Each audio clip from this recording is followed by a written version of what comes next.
Are you looking for the Vapamore MR100 Primo steam cleaner? We've reviewed nicely, so let's start. Features: single fill boiler constructed of stainless steel. Indicator lights for heating and in use. Removes dirt, grease, grime, stains. Kills germs, dust, mites, mold and mildew. 60 minutes of operation per tank. Solenoid-operated steam control. It is true that vacuuming is important and is also an essential component in treating bedbugs, but the real power that comes with cleaning your home to remove pests and allergens are found in steam cleaning. The Vapamore MR100 uses a superior thermal heating element of temperatures as high as 220 degrees to kill germs and bedbugs.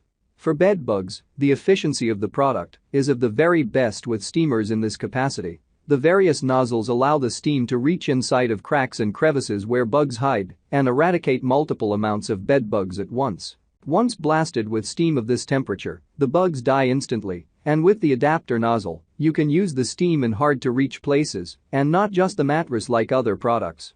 The Vapamore MR100 goes far beyond simply a great bedbug tool. It allows you to deep clean your home in a completely natural way. No toxic chemicals, no foul odors, no need to open windows to air out the home. This product is just incredibly hot water turned into steam. Pros: thoroughly cleans and sanitizes all surfaces and structures with no chemicals necessary. Great for killing off bedbugs, mites, and other small beds with extreme heat. Long retractable power cord. Childproof locking mechanism. Cons: large and heavy when needed to be lifted. Can be difficult to store around your house.